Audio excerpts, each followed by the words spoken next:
Hello everybody and welcome back to the Damage Report. Possibly a pretty big week, maybe an impeachment vote coming up.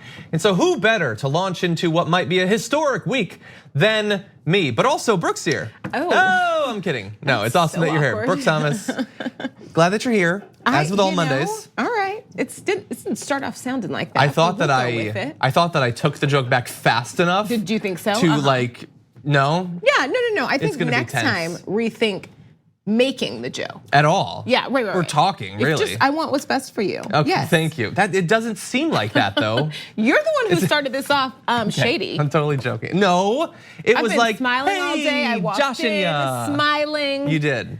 You did. And there were dogs here. You should know that. I'm in a better mood because there's multiple dogs running around. There are multiple dogs here. But anyway, here's what we're gonna get into through the course of this hour. We have a Democrat switching parties over impeachment. We've got a police chief calling out Republicans for blocking gun control with pretty strong language. We've got Donald Trump, one of the weirdest and sickest attacks against a politician that he's launched before. Amazing climate change ad. And then we've got some other stuff too. A pro-Trump boxer or UFC fighter had a bad weekend. So that's gonna be interesting. Rick Strom of TRT Sports is gonna be joining us to break that down at the close of the hour. But before all of that, why don't we launch into the impeachment related news in the morning? Donald Trump and the Republicans, they want you to believe that the Democrats are divided on impeachment. And they technically are. There is one who is actually switching parties as a result of the Democrats' push to impeach Donald Trump. This is Representative Jeff Van Drew, who was already the party's most vocal opponent of impeaching Trump. Apparently made the decision to switch parties after a personal meeting with Trump on Friday. That's cool. The congressman had begun informing some of his staff later that day, but didn't want it to be public until the following week, but by Saturday the news had leaked. I don't know exactly why the news leaked, but I would think that if you are a Democrat working for a Democratic congressman and he decides to switch parties to the Republicans specifically because he can't stand the idea that Donald Trump would face consequences for what he did, your sense of loyalty to that employer probably evaporates pretty quickly. Yeah, and you know how like what I always think when you talk about people who say, this is why I became a Republican because the liberals are to this, they're to that. And it's like, so you sided with the racist because we were too, like what? Nothing should be able to make you side with the racist. If anything, you'll be frustrated, but not side with the racist. So we are just, I think from this, learning a little bit about who this person truly is.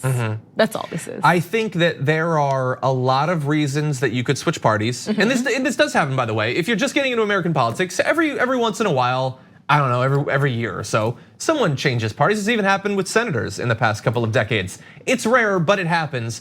But if of all of the reasons that you could choose to switch parties, like, you know that argument that AOC made about why impeachment needed to happen, and it was that we have to get these people on the record. This guy is desperate to go on the record as supporting Trump so bad that he will literally switch parties and potentially torch his career, which we'll get into, just to defend Trump against impeachment. Or is symbolically, because it's still gonna happen. Desperate to side with the racist. No, yeah, all of that is underlying what I'm saying. I think that maybe it's less about impeachment and more about who this man really, truly, deeply is. I think it's both of those things. He's always been. I think it's both of those things. Maybe, yeah. He can't stand to see this guy impeached because what like they attack Bernie as like, he's not a part of the Democratic Party. Yeah, he's got a 75% approval rating in the Democratic Party. Right. This guy was a great Democrat. The DNC would have defended him up until Saturday, I guess, because he was technically a Democrat. But he was one who was working to stop impeachment, was very much more conservative than the party at large, and is willing to switch parties over it. And by the way, we don't have time to get into the whole thing, but the Democratic Party just made an endorsement in the Texas Democratic Senate primary for MJ Hagar. I understand Hagar has some supporters or whatever, but Hagar was a Republican up until just a couple of years ago, and so. Like if you're gonna be attacking some independents as this person's not technically a Democrat, but you are like embracing these people who either just were Republicans or on the cusp of becoming Republicans, you need to really figure out how important party loyalty is to you. Well, to be totally fair. Since when do we have an obligation? do you have a time limit on how long it's been since you were a Republican? I don't have a hard time. No, I don't have a hard time limit, but there is obviously some sort of time limit. That's not obvious to me. So for me, it seems disqualifying. Ever. It's bothersome for me, period. Okay, that's fine. But so I'm curious. I think if you voted in a Republican primary in 2016. Okay, so that's pretty recent. It can't be in the past few years. It has to be 10 years or more. 2016 is literally Donald Trump is running and you're like, nope, I'm still down to be a Republican. And that doesn't mean that they voted for Trump, but No, it doesn't mean that they voted for Trump, but that Trump being embraced by the Republican Party was not by itself disqualifying for your participation in that party. Okay. Anyway, I don't want to get too much into the hater stuff. That's not the story that we're talking about. Right. Okay. This guy is what I'm frustrated about. I think we should at some point have a conversation about that because I think that is very interesting. I've never heard you say that, and there's a lot of people who used to be Republicans that you're cool with, and then I didn't. We don't slam Elizabeth Warren for that. And, well, yeah. To be fair, she was. Well, first of all, a lot of people do, but I would say she was a Republican decades ago. Right. That's different than 2.5 years ago. Okay, maybe not to the marginalized communities that those policies she supported. Not maybe at all. Not. But I guess I don't. And I like Elizabeth Warren, and I love the policies now. But I think that the argument is the same. I don't know. I think I'm trying to work it out myself. Does that make sense? One of the things that we always disagree on is.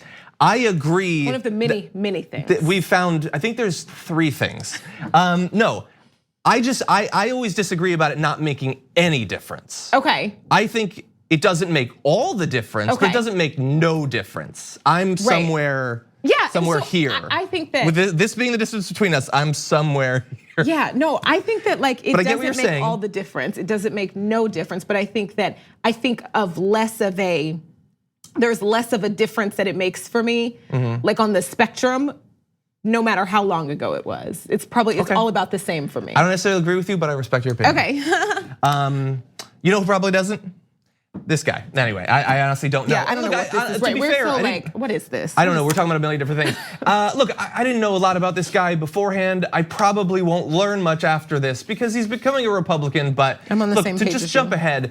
I mean, it had been a district that Republicans held up until very recently, so maybe he'll be okay. But I got news for him. In the past couple of decades, maybe Trump will go all out supporting this guy because he switched for him. Maybe. But staking your future on Trump will never throw me under the bus has not generally worked out for people. And recently, partisanship is of a sort in America that they would just rather have a real Republican, someone who was a Republican up until the whole time.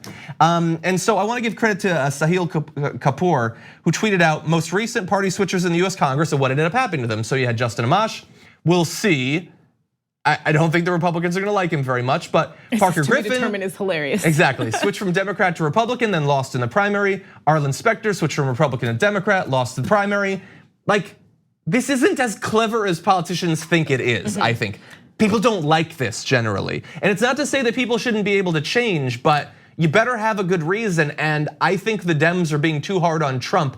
I'm not sure that that's gonna play with a lot of people. And you know what's so frustrating is that, let's say this is strategy, because it seems to be kind of what that's looking at the possibility for it to be. And that is so frustrating because it's this idea that it is about staying in office. It's about keeping your job, not necessarily fighting for the people who you know what I mean? Using what you believe in to fight for a large group of people. It's about keeping the job, and that is awful. But also on the right a lot these days, that's all that matters. Just join the team.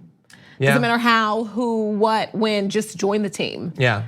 Well, it's all lies anyway. Yes, but I would add until Trump declares that you're not on the team anymore. Maybe, yeah. Even if you've been 100% supportive of him. Yeah. And I just think for this guy, Jeff Van Drew, I know that this doesn't literally accomplish what I'm gonna say, but it feels like this is a stamp of approval for so many disqualifying, horrible, immoral, and illegal things that Donald Trump has done. That I get that the impeachment is limited to a very limited thing. That was not my strategy. I spoke out against it, but that's what we're going with. But I feel like his record is about to be on trial. And for you to, knowing that your switch is not even gonna stop it, it's still gonna go to the Senate. It's a weird symbolic move to make, to say, no, I have to stand and be counted as a defender of Donald Trump. What a pathetic move to make. Exactly, and before we go, can I just clarify what I said earlier? I didn't mean to say I prefer if you don't. Disqualifying. What I meant was that it is like, I don't know why I said that, but it's like all about the same. The difference in time doesn't make a difference in my mind. I want us to have a full conversation about that. Obviously. I'm curious because I want us to understand each other better. Okay, well, we won't do it now. Monday still? It's just Monday. We didn't have our big theme song before the show. But anyway, okay, we're gonna take a short break and we're gonna work out some stuff between us. I'm kidding, you're good. And then we're gonna be back with, we've got a police chief in Houston speaking out against Republicans' devotion to protecting the NRA, despite the cost, even when the cost is a police officer's life. After this. We need to talk about a relatively new show called the Republic, or UNFTR. As a Young Turks fan, you already know that the government, the media, and corporations are constantly peddling lies that serve the interests of the rich and powerful. But now there's a podcast dedicated to unraveling those lies, debunking the conventional wisdom. In each episode of the Republic, or UNFTR, the host delves into a different historical episode or topic that's generally misunderstood or purposely obfuscated by the so-called powers that be. Featuring in-depth research, razor-sharp commentary, and just the right amount of vulgarity, the UNFTR podcast takes a sledgehammer to what you thought you knew about some of the nation's most sacred historical cows. But don't just take my word for it. The New York Times described UNFTR as consistently compelling and educational, aiming to challenge conventional wisdom and upend the historical narratives that were taught in school. For as the great philosopher Yoda once put it, you must unlearn what you have learned. And that's true whether you're in Jedi training or you're uprooting and exposing all the propaganda and disinformation you've been fed over the course of your lifetime. So search for UNFTR in your podcast app today and get ready to get informed, angered, and entertained all at the same time.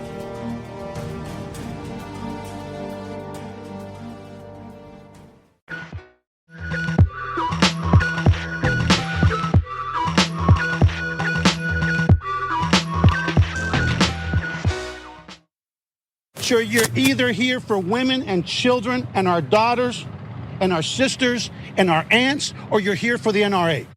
So that is the police chief in Houston who is talking about the recent death of one of his police officers that he believes could have been avoided if certain sorts of seemingly common sense gun control had been passed. They have not. The Senate has no interest in pursuing any sort of gun control whatsoever, despite the fact that bills have passed in the House, including the Violence Against Women Act, which has stipulations that theoretically might have influenced what happened here. But it's really strong language against particular Republicans and their dependence on the NRA's support and especially financial support. So I want to give you a little bit more of what the police chief said. We all know in law enforcement that one of the biggest reasons that the Senate and Mitch McConnell and John Cornyn and Ted Cruz and others are not getting into a room and having a conference committee with the House and getting the Violence Against Women's Act is because the NRA doesn't like the fact that we want to take firearms out of the hands of boyfriends that abuse their girlfriends. And who killed our sergeant? A boyfriend abusing his girlfriend. So you're either here for women and children and our daughters and our sisters and our aunts, or you're here for the NRA. So I don't want to see their little smug faces about how much they care about law enforcement when I'm burying a sergeant, because they don't want to piss off the NRA. Make up your minds. Whose side are you on? Gun manufacturers, the gun lobby, or the children are getting gunned down in this country every single day? That is about as strong language as I've heard targeted at senators over the lack of action. I mean, like the law enforcement community sticks together, whether good or bad. They do, and it took a lot of the times bad. I think that it's hard. I don't want to be that person that like finds a negative within like a positive. Do you know what I'm saying? Like, so it's frustrating because it's but like, you're a critical thinking analytical person. You're going to do that. On one hand, like this is not the only domestic violence case they've gone out to, like as a community, as as law enforcement officials. Like this is, and so the fact that it always sucks, for lack of a better word, that it takes something happening to your own for you to want to speak out against something that is just generally bad. Now, we don't know for sure with this individual that he hasn't previously spoken out about this, for sure. I don't know. Yeah. I've never seen a video of the Houston police chief speaking out against the 2 senators and the NRA. I don't regularly tune into them, so I'm gonna say I don't know for sure. But news as it is now, it is national news because he's doing this. I think that if it had happened before, we would have seen it. I think this is a big deal. And so on one hand, that's bothersome. It does suck that it has to happen to your own home. It's like when women are abused and men have to realize that they have a daughter. I've that never they understood have a mother. Do you know what I mean? And it's always said as like, I've had a revelation. Oh my God, I know women. Right, but did you have to know particular ones? Right, because most women are also people. Right. So you'd think. But then also, like, setting that aside, this is a good thing. This is a strong thing. We need somebody who's willing to stand up for what is right. I agree. And despite the fact that we'll probably get attacked. And unfortunately, someone had to lose their life for us to get here. And and I think that there's a response. It's so hard because it's nobody's fault that somebody died except for the person holding the gun, unfortunately. Yes. But do we all have a responsibility to do what we can to help better, like make this world a little bit better, a little bit safer? Yes. Yeah, I agree. And look, thankfully, over the past couple of decades, or all of American history, there's been very little action about guns, despite the fact that more and more people are dying. This is one area where, thankfully, on a state level, a number of states have instituted legislation of this sort. I believe 19 have something that's supposed to close the boyfriend gap. Right.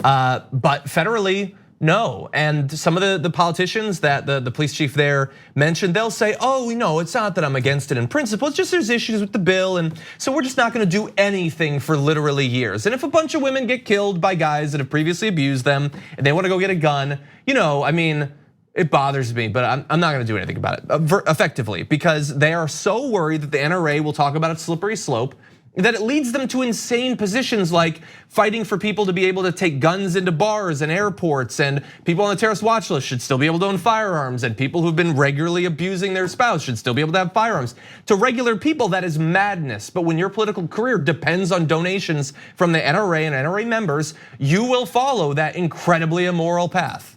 Yeah. The Violence Against Women Act should just be, it should have been a slam dunk. You wanna add things to it, sure.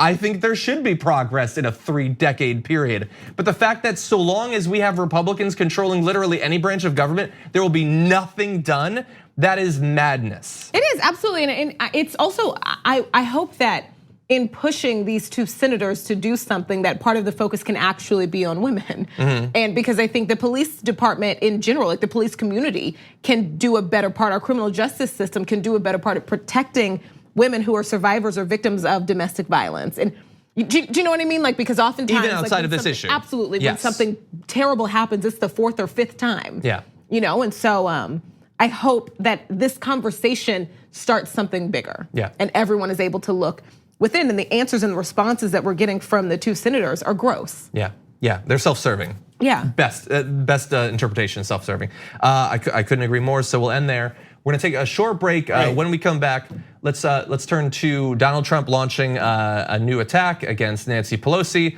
We're gonna evaluate it on its merits after this.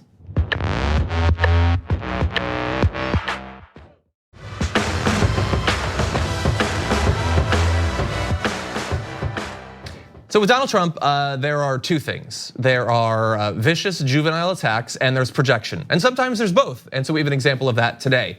Nancy Pelosi had done a press conference about impeachment, and a bit of the video had been tweeted about by a Republican congressman. And Trump decided to, quote, retweet that section about Nancy Pelosi, saying, because Nancy's teeth were falling out of her mouth and she didn't have time to think. So he is implying that in this bit of video, her teeth were falling out of her mouth. If that's not what he's implying, then I have no idea. It's difficult sometimes to interpret this level of mania, but that's what he said. The issue is that the video doesn't show that. The video shows that just before answering a reporter's question, Pelosi moved her mouth slightly and took a sip of water, but her teeth did not appear out of place and her speech was not interrupted. And even if they did, like, this is not something that the president of the United States should be joking about or talking about. Like, this is so juvenile. That is a first grader joke. Like, oh, your teeth fell out, ha ha ha. That's not, like, that is not an adult thing. That is not a presidential thing. And I get so tired of like the whole like doing like the both sidesy, like do you remember when Michelle Wolf made a joke about Sarah Huckabee Sanders? Essentially, her joke was that she tries to fancy it up a little too much for the podium, essentially. Like that was kind of like the joke, like smoky eyeshadow and lies. And it became this, how dare you talk about her looks? You called this woman ugly, which is not what happened, but like, I agree. People on the right were like, do not mention a woman's makeup, do not mention her appearance, don't. And I can rock with that. I also think this should be upsetting then, right? If like, by principle, if that, you know what I mean? Like if that's where you stand. But again, like I said, I hate to do that, and I just did it in detail. No, I like it because I find that it allows me to say, by the way, Michelle Wolf has a new special joke show on Netflix, and it's hilarious. But this is so frustrating, and I don't know, it's like, it's also Monday. It's Monday, and tomorrow it's going to be Tuesday. I know, the day after that it's going to be Wednesday. Well, and Tuesday we're not going to remember it because he's going to say something else crazy like this. Well, and that's the thing. Like, so I get that some people will say, "Come on, John. Come on, Damage Report.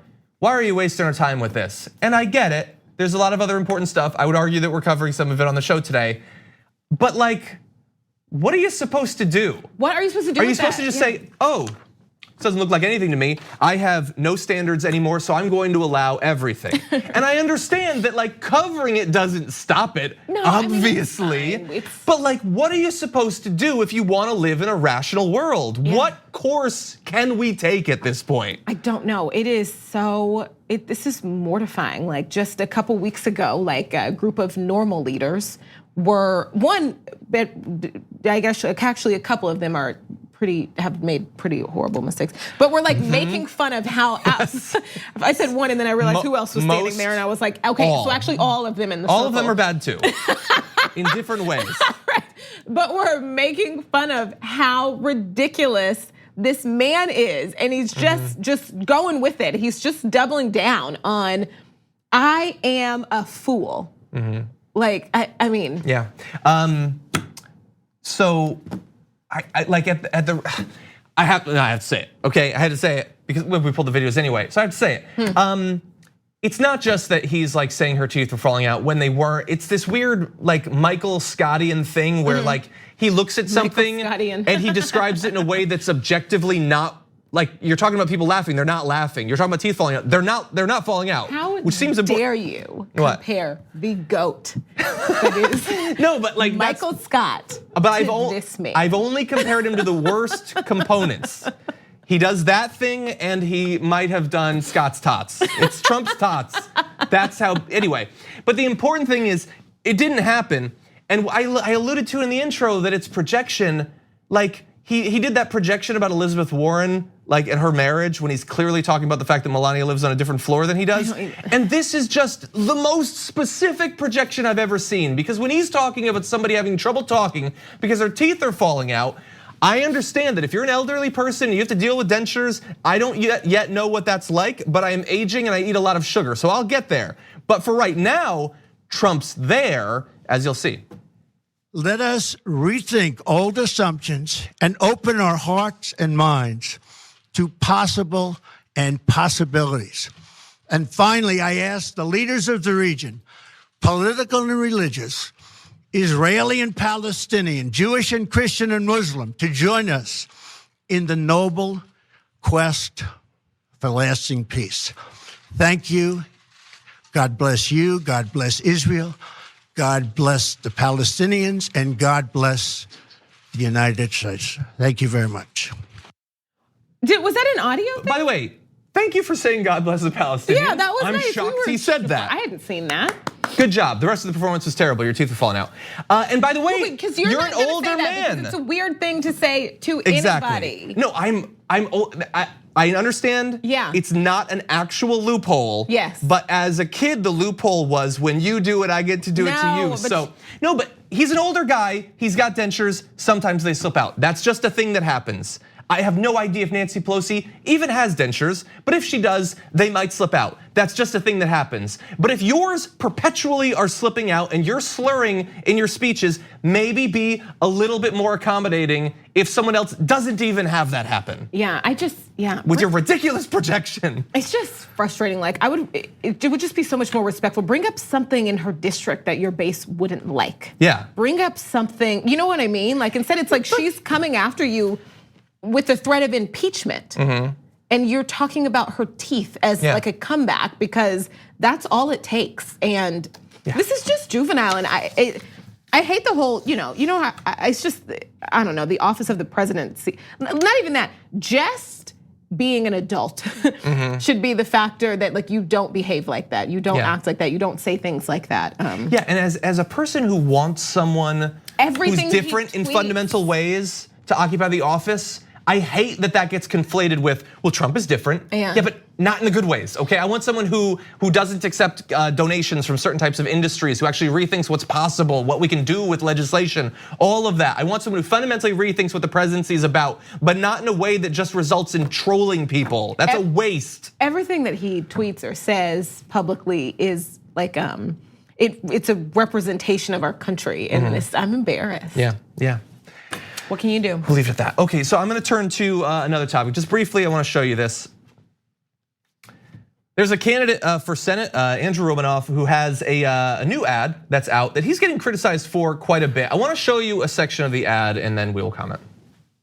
This is not the stuff of fiction, nor some far-off threat. California is in flames. The most destructive wildfire in the history of an entire town.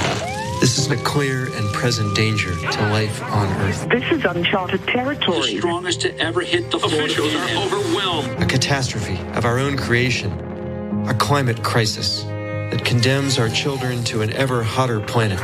Their only home ravaged by storms. At least 36 tornadoes reported. The record-breaking storm. Floods. Many areas will be uninhabitable for months. Droughts and heat waves. High temperature records broken by the hundreds. This is as bad as I've ever saw it. Wildfires. 9 people are confirmed dead in Northern California. Disasters that force millions of families to flee. But we have a choice. A once or perhaps a last in a lifetime chance to rescue the world we know and the hopes of billions not yet born. Okay, so it is a 4-minute ad. That's one of the middle minutes. It goes on more about what he wants to do in terms of climate change, how this is a once in a lifetime thing. Before that, there was like a minute of a sort of futuristic scenario where people are having to hide inside because it's so hot, the emissions are so bad. I know, crazy stuff, who could imagine that happening? But the weird thing is that he is getting attacked for running this ad. Right. A ton. Why? So Cory Booker tweeted something to the effect of, can someone check on Andrew Romanoff, are you okay? Something like that, like he was crazy. Now I get it, it had the fictional scenario in the beginning, it was a small part of it. Now listen, see, that's our fault, okay? Because Cory Booker, he's like the corny uncle, and it's fine. So you're saying he's joking? I think that he has gotten a taste of like what happens when people like at a viral level laugh at your tweets. You know? Yes. So you think he wants to zing him? I think he's trying to zing him. I think there's some missteps. That's fine. It's a misfire. Okay. I would prefer that it's not in the area of climate change, but he does joke around on social media, so Cory Booker's fine. We're good with Cory Booker. But I Googled Andrew Romanoff ad weird. Just to see how are the media responding to this. Yeah. And here's the first 2 things that I saw from CPR News. US Senate candidate, by the way, it's in Colorado on the Democratic side. Andrew Romanoff imagines a climate change ravaged hellscape in a new ad. Is that good politics? No, better politics is we ignore it for another couple decades, I think. Another article, Andrew Romanoff goes apocalyptic on climate change, but will fear drive support for his US Senate bid? Okay, look, I too don't like when candidates run based purely on fear of immigrants and stuff. We actually should be afraid of this. I would say the fact that many people are just like standing on stage like, I have some plans that at some point I would like to do. That's insanity, that you're not afraid. You should be afraid, it's horrible. You know what, when people are like searching for progress, right? In any aspect of like our political landscape, criminal justice, healthcare, education, anything. Fear and anger are always like touched upon as like, how dare you? As if that is not how the people in power, the leaders historically have operated and how they remain in power. Look at how Republicans talk about climate change. It's like this anger, like this is stupid. Yeah. Like, or fear. They're gonna take away your steaks. They're gonna take away your fancy cars. Yeah. No more planes. Yeah, so I don't know. I don't like how we like police fear and anger as if. Well, I do think if it's purely xenophobic fear mongering about immigrants it's cool. and minority communities. That's generally how it's seen as fine. I don't. Oh, I see what you're saying. Yeah. I don't like it though. It's so normal that it is seen but I don't like as it's not seen as like out of the ordinary. But if you yell about babies in cages, it's like, oh my, okay. Can everybody's calm a little down like, a little? anger is not gonna get us there. Yeah. You're gonna get high blood pressure, calm down. Yeah. And I don't know. It's like I would think that doing that to children would be an outcome. Like would that be worse? You'd have to be angry to go there, right? No, I think that you should fight back against this insane government and the horrible human rights abuses without experiencing any emotion whatsoever. Bold change at a moderate volume. No, it's ridiculous. Look, he seems like a good progressive from what I've seen of his platform and everything. I don't know a ton about him. Love to have him on the show. Andrew, please send us a message. We'll have you on the show. But yeah, more ads like this, okay? Because it is a gigantic threat. Yeah. I don't think we should be demonizing, making it clear that it is. It helps like normalize just how bad it's actually going to get if we don't do anything. I agree. Okay, we're gonna take a short break. We come back, the whole Hallmark saga around them pulling an ad. New development, we'll break it down after this.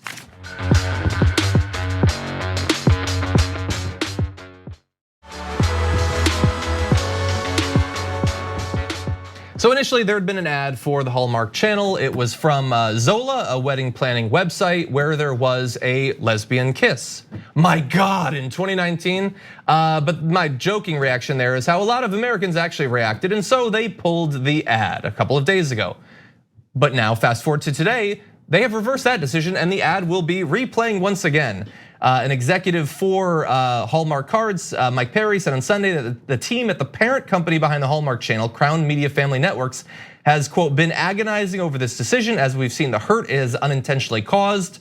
Unintentionally, you couldn't have guessed that it would be an issue? Like it's just a big shock that people would have a problem with that. So he goes on to say, said simply, they believe this was the wrong decision to pull the ad. Our mission is rooted in helping all people connect, celebrate traditions, and be inspired to capture meaningful moments in their lives. Anything that detracts from this purpose is not who we are. We are truly sorry for the hurt and disappointment this has caused. And we have decided your gay ad dollars, they spin just as well as the straight ones. No, he said something about the mission statement. Like, I don't care, like you are, okay, bravo, you're accepting more money. Play the ad for free. You know what I mean? That's how you reel me in. You know what? Play the ad for free. I can't make him play for free, but let's play it for free right now, okay? Oh, challenge accepted. Roll the ad. I, Ava, wonder if our guests would be here on time. If we had a custom wedding website. With our ceremony details on it. And I, Taylor, would pick Zola to have and to host our wedding website. Ours even matched our Zola invites. The whole thing was so freaking easy. Do you think Zola could have made planning your perfect wedding easier? We do. I do. We've helped 1 million couples plan their weddings with free websites, registry, and invitations. Get started for free at Zola.com. It's a cute. Who could possibly have a problem with that ad? That was the first cute ad, yeah. It was adorable. It was really cute, yeah. And I wish I had known about that there were websites like that because I just planned mine and it was kind of hell. And luckily, the voices of marginalized communities are now given platforms that create louder voices than ever before. Luckily, because pulling that is a response to like the bigotry and those people and your fear that they won't watch your Christmas movie. Like I don't know, like what you know what I mean? Like they're afraid they're afraid that a whole bunch of conservatives are going to boycott. Is Candace Cameron Bure going to stop starring in those films? Well, but what if nobody wants to watch it because now they're anti-Christian? But luckily, and there are a lot of LGBTQ plus people who are Christians, like you know what I mean? Like 100% they matter too. Yes. And I think that luckily the voice on the other side is louder now because that's what this decision is about. Because nobody in charge knew anything different before they made the decision to pull it. But they learned after what changed was that the voices who were against, like supporting and perpetuating homophobia, were louder. Yeah. Fortunately, they were louder. And what they didn't know before they pulled the ad or declined to air the ads were that there are more of these people. Yeah. And they learned that. And then they were like, oh my goodness, they're not quiet. Unintentional harm. Like we knew it was gonna be harmful. We just didn't want to intentionally hurt. Like what? I hate that. You know how I feel about like intent versus impact and also lying and apologies. Official company statements and all that. Yeah, and it's weird also that one might have thought you have time in America where any LGBT representation on TV, not at all, and then hey, progress. But no, in the middle it's, we'll put you on and then take you off and then maybe put you back on again, okay? Yeah. So we're in that middle phase. And also, super fast point, if only we had language, political language to describe when a group thinks that something they're seeing is just offensive and it needs to be stopped. If only there was a term like political correctness. I know that only applies to leftist concerns, but that is exactly what is happening here. This Christian group saw that ad and thought, that's not politically correct and I want it taken down. But we don't apply it to what right-wing groups think for some reason. And unfortunately, I think a lot of the time the left has helped to advance that framing where it's only political correctness if it's someone on the left who has a problem with it. The phrase political correctness, the phrase identity politics, all of those are like little things to try and nip away at a push for equality. 100%. All right. Okay. I'm hopping out. I'm leaving. Oh yeah, thank you so much. Yeah, no problem. Been a great show with you. All right. More coming soon. We're gonna take a short break. We come back. TYT Sports is in the studio to break down Trump-related UFC event after this.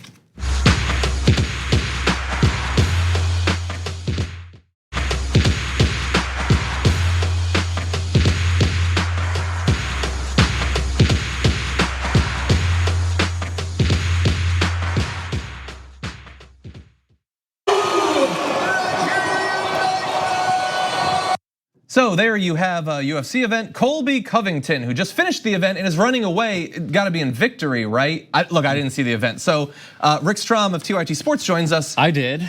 So he's like, yeah, I did it. Yeah, I totally. Is that what happened? Showed my ass. Well, kind of. Like he ran away from what you would, he lost. Okay. You would think like, let's just say he ran out of the octagon because he lost and he got knocked out and he brought shame to everything that he stands for, which is in and of itself shameful. So we're gonna get to a lot of this, but basically if the shoe was on the other foot and he won, would he run out? Probably not. I don't see a lot of UFC events, but yeah, he was definitely in a rush to get out. Losers deal with. I only know how winners deal with things. I've never experienced, anyway.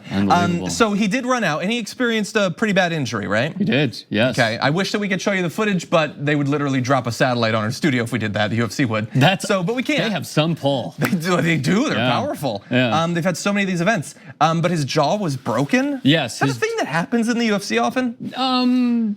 I wouldn't say like totally often, but it's definitely happened. Like, Muhammad Ali, granted it's under the umbrella of fighting, he broke his jaw in one fight. He continued. Victor Ortiz broke his jaw in a fight many years ago, boxing this is. He continued, but then had to stop under the doctor and just the trainer being like, this probably isn't a great idea. Yeah. So look, up until this point, we've just been talking about this as a UFC event. I don't generally cover sporting events here. You'll be shocked to find out. There is a reason though, and it is the political angle here, where Colby Covington, at least for some time, has been sort of trying to craft this WWE style persona for himself based around. You could share the pictures. I mean, this. Yes. Why don't we show one of the pictures? See, we're going to show one of your tweets where you appear to have a favorite in the fight hadn't happened yet, but let's show his tweet. No. On the right, admit it's sellout and racist to stay in the UFC. On the left, an immigrant with no electricity in his village walked miles for clean water and boiled to eliminate parasites. Didn't eat without farming his own food. Now building clean water for Nigeria. Wonder who to root for. Yeah, I mean, and you see the Trump Pence shirt. I absolutely despise your disparaging comments of what you think I am and am not saying, Jonathan. So who are you rooting for? I was rooting for Kamaru Usman. Oh, okay, then I was right. Okay, so but what does it mean? Is he just wearing a shirt? Look, if you just wear a Trump shirt, then does that really mean a lot? Yes, it does. Yes. It definitely does. It's like wearing the MAGA hat. Oh, which by the way, he's also done that. He's also done that. But it's not. It goes beyond that. So why don't we go to his interview? This was with Candace Owens. Tells you a lot. You might have heard of. Yeah. And here's what he had to say about his sort of attempt to get his contract re-upped, I guess, with UFC a little bit earlier. So I go out there and I beat him up, leave him in a pool of his own blood in Sao Paulo, Brazil, his home city. And I shoot this promo on the Brazilians. And I say, hey, you guys are all a bunch of filthy animals, you know, and Brazil, you're a dump. and going back to kind of the racist thing, you know, everybody's like, oh, you're racist. You said Brazilians are filthy animals. I'm like, Brazil is not a race, you know, it's a country. And they use filthy animals in Home Alone. So it's just filthy animals. Yeah, filthy animal. Yeah. Keep the change, you filthy animals. That's the first I've ever seen of that show. That is a terrible show. When he said your country's a dump. You should see the Rubin report. I have not, but he said your country's a dump. She laughed harder than I've ever laughed. All right, I think. Ready? 1, 2, 3. I'm not rotten to my core. But anyway, okay, so here, look, he had a couple of defenses against the charge that he is a racist. And so I think we should respect the logical rigor with which he crafted them. So Brazil is not a race. Okay, so let's have a little analogy. If he went to Kenya and said, Kenyans are all that. Kenya's not a race, but I think we get where you're going with that. I also think he wasn't referencing a great movie like Home Alone. And I think he should also— It's a great movie. I've recently rewatched it. Have you seen the free plug, the Netflix thing about the movies that made us? Yes. Home Alone is in there. I didn't see that It one. is fantastic. But he should never be allowed to talk about Home Alone ever again. But No, look, he's banned. It's not even similar to when the Iron Sheik was in wrestling because everyone knows it's fake. Like this is actual real stuff. I mean, I would say there's a lot of stuff that the wrestling used to do that was bad, and that hopefully they'll never do again. Of course. But it's a performance, I guess. Not to excuse it, but he is not in the WWE. It is not a performance thing. These are real life people with real life stories that the UFC is trying to portray. And because he knew this was a fight against Damian Maia. Hi, this is a fight against Damian. Which camera am I looking at? It's under the table. Oh, okay. Yeah. So it was a fight against Damian Maia, who is a Brazilian, and he knocked him out. Or he didn't knock him out, he wanted to knock him out. He says all that racist stuff. And basically what he said in this Candace Owens interview was, look, they weren't gonna resign me. Win, lose, or draw. I was out, I had to do something. So he decided to pivot. And he's also said on the record that like, this is who he is. I wanted my true self to come out, he said in an interview. So look, what you see is what you get. He's playing it up to a degree, but like, do we have that other picture of him in the press conference? I don't know that we have the press in the orange suit? No, I don't think we do. He has an orange suit on prior to getting his jaw broken by Kamaru Usman. More on him in a second. He's playing up the character, but the problem is you're promoting these racist ideologies like Donald Trump Jr., the triggered book, a Trump Pence hat on his knee. Thank you for reminding me. Best part about it, I do want to play the video too, though. Okay. He had the book, right? And every time he'd like answer a question, then he'd just go back and pretend to read the entire time. So look, we all know what he's about. He's a terrible human being, and I could not be happier that he lost, objectively. Okay, so let's turn to a different human being. That is Kamaru Usman, who won the fight. And so here's a bit of his appearance on the Joe Rogan show. Okay. I feel like that's the attitude that this young man has. He's entitled to. I should be UFC champ. You're a soy boy. Yeah, you don't deserve it. You can't hang with me, boy. That's his attitude. You can't do this, boy. First of all, who's your boy? I'm a grown-ass man. Don't talk to me like that. And that's the attitude that he has. I'm entitled to this. I should be the champion because I am this way. I'm American. I'm this and that.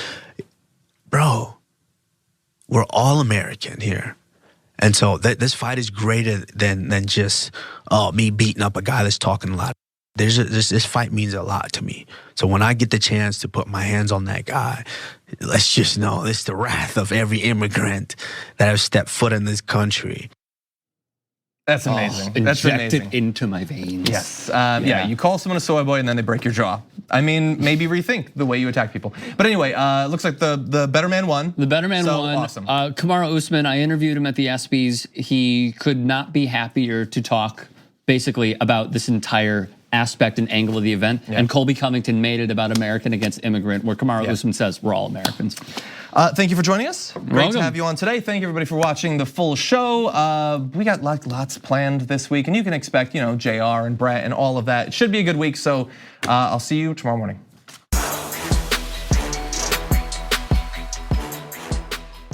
Thanks for listening to the full episode of The Damage Report. Support our work, listen ad-free, access members-only bonus content, and more by subscribing to Apple Podcasts at apple.co/TYT. I'm your host, John Adarola. I'll see you soon.